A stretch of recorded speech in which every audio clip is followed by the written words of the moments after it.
আমাদের বাকেরগঞ্জ গঠিত। আমরা একে একে সকল ইউনিয়নের আলোচনায় শুনলাম। এ পর্যায়ে আমরা বাকেরগঞ্জ পৌরসভার সম্মানিত সভাপতি সাজুল মাহমুদ তার আলোচনা শুনবো। সাজুল মাহমুদকে তার আলোচনা করার জন্য অনুরোধ জানাচ্ছি।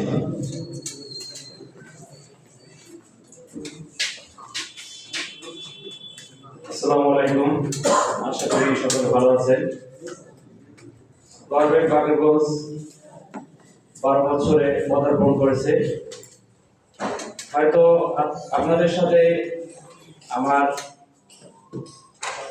বিগত 3 থেকে 4 বছর হবে আমি সংগঠনে আছি। গভর্নমেন্ট বাকেরগঞ্জ পৌর শাখার সদস্য সচিব ছিলাম, এখন সভাপতি হয়েছি। তো একটা জিনিস আমি খেয়াল করলাম, পারিবারিক জীবন, রাজনৈতিক জীবন, কর্মসংস্থান, কর্মজীবন টোটাল মিলি আমি একটা সময় তো আমার জন্য কঠিন হয়ে গেছে। তো জানি না বিগত দিনে থাকতে পারবো কিনা, কিন্তু স্বেচ্ছাসেবী সংগঠন যে স্বেচ্ছাসেবী যে আকাঙ্ক্ষা, এটা সবসময় আমার মধ্যে থাকবে। আর গভর্নমেন্ট বাকেরগঞ্জের মাধ্যমেই আজকে আপনাদের সাথে আমার পরিচয়। হয়তো বিভিন্ন ইউনিয়ন থেকে আসছেন, এ জায়গায় কেন্দ্রীয় কমিটি আছে, জেলা কমিটি আছে। এটা একটা ভালো একটা বিষয় যে আসলে আপনাদের সাথে হয়তো এই গভর্নমেন্ট বাকেরগঞ্জে না আসলে হয়তো পরিচয়টা হতো না। আর এই যে একটা ভালো লাগা, যদি এক জায়গায় দেখাও হয় যে আপনি গভর্নমেন্ট বাকেরগঞ্জের সদস্য কিনা, আপনি কোন পদে আছে, বা আমাকে যে চেনে সে আমাকে কুশল বিনিময় করে জানতে চায় যে আসলে ভাই কেমন আছেন, আপনার গভর্নমেন্ট বাকেরগঞ্জ কিভাবে চলে, পৌর শাখা কতদূর আগায় গেছে।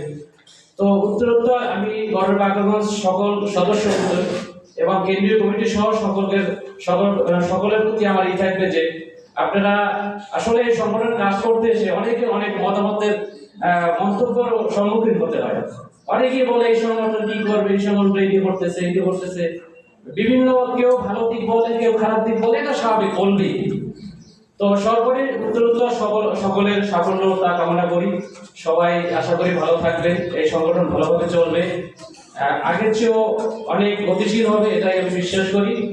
আর আরেকটা বিষয় হচ্ছে, সংগঠন শুধু এটা আসলে আপনার ভালো কাজ করলে সেটা যে শুধু সংগঠন থেকে করতে পারবেন সেটা না, ব্যক্তিগতভাবেও করা যায়, কিন্তু সংগঠন থেকে হয় কি এইটা জোরালো করা যায়।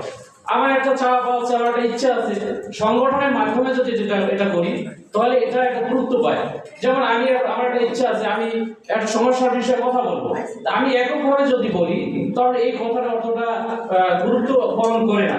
যদি আমি গভর্নমেন্ট বাকেরগঞ্জের পক্ষ থেকে যাই, যদি আমি একটা লিখিত আমাদের যে সভাপতি আছে কেন্দ্রীয় কমিটির যে মোহন ভাই প্রতিষ্ঠাতা, তার যদি একটা সিগনেচার নিয়ে যায়, সেক্ষেত্রে আলাদা একটা গুরুত্ব বহন করে। তো সকলকে ধন্যবাদ। আর একটা বিষয় হচ্ছে, আসলেই আমার পথ চলাটা আসলে একটু কঠিন মনে হচ্ছে, জানি না কতদিন আপনাদের সাথে থাকতে পারি।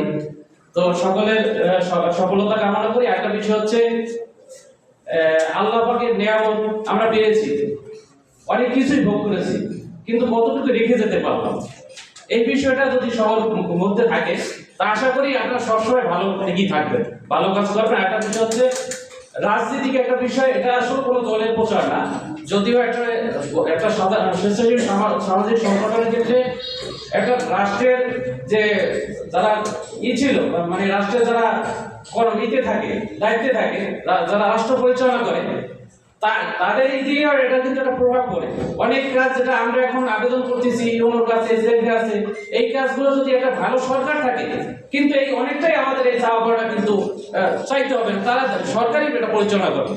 তো এভাবেই আপনারা সামনে নির্বাচন আসছে, যথাযথ স্থানে যোগ্য প্রার্থীকে নির্বাচিত করবেন, তাহলে এই কাজগুলো আমাদের জন্য আরো সহজ হবে। ধন্যবাদ সকলকে।